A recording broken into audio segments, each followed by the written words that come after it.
Let's go live to Bathurst subway station where mayoral candidate Mitzie Hunter is discussing her plan to boost TTC ridership. Wants to bust their rim on a pothole. This is something that the people of this city expect that we will fix.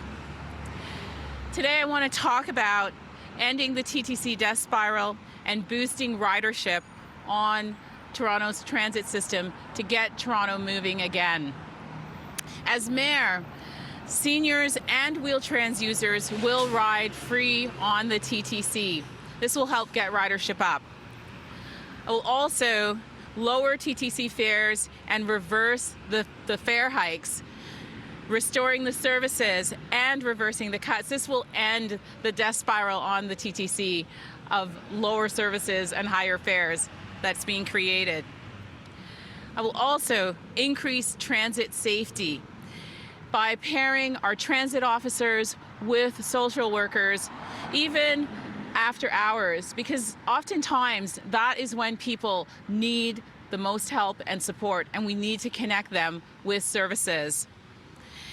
My priority projects for expanding TTC across the city, making sure that the people of Toronto are connected to public transit, like the Waterfront East LRT, connecting 9,000 staff and students from George Brown College, as well as a growing new neighborhood in our city to public transit.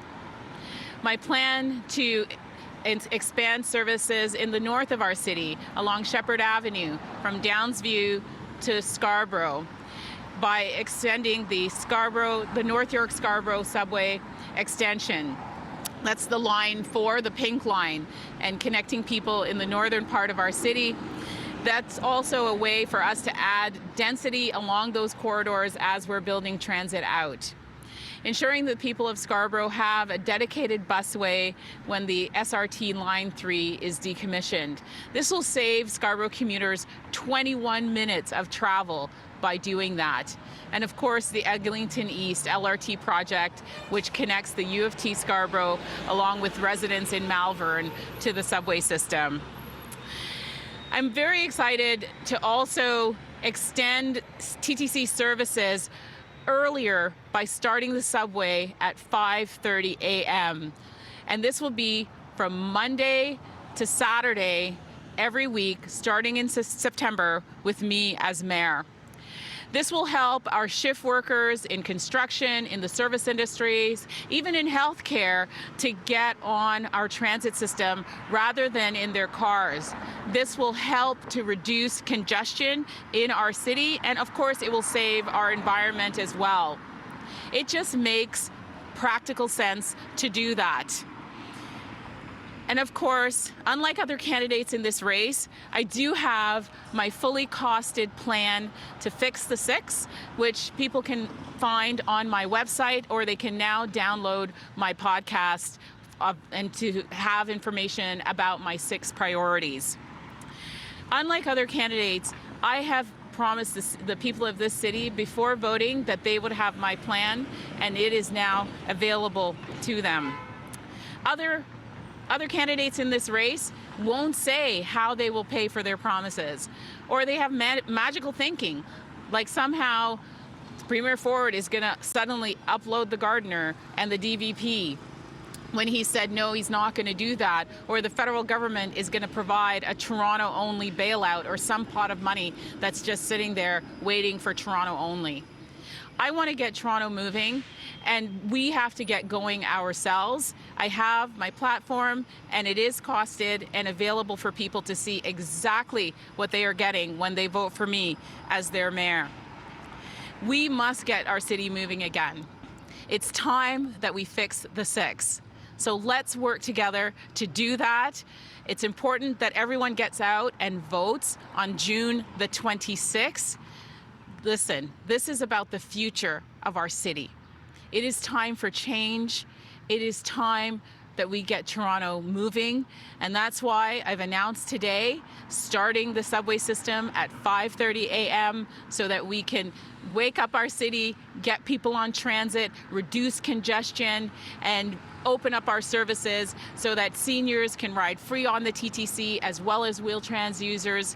This is about our city moving. This is about getting our economy going. This is about making sure that we have an inclusive city everywhere in the city, whether you're in Scarborough or Etobicoke, North York, downtown, Midtown, or East York. All of our beautiful neighborhoods in the city, we want to make sure that you're connected and that we have a better city that works for everyone everywhere. So thank you so much, and I will take your questions.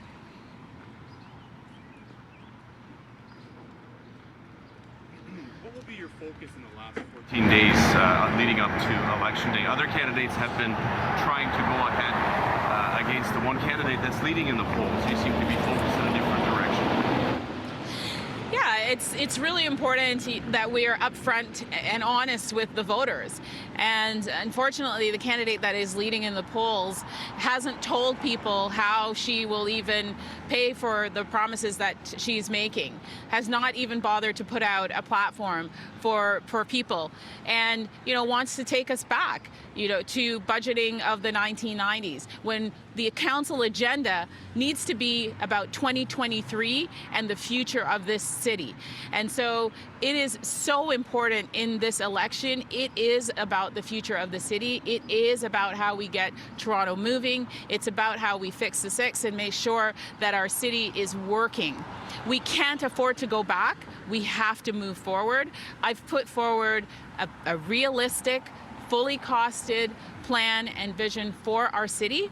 And I know that voters are taking a look at my plan. They're taking a look at the breadth of experience that I actually bring to this race, having been a senior cabinet minister, having been the CEO of an organization like Civic Action that is all about a vibrant city region and making sure that we have services here and vibrancy, jobs, and a strong economy for our city, working together to make Toronto the best city. We've been listening to mayoral candidate Mitzie Hunter discussing her plan to boost TTC ridership, including starting service at 5:30.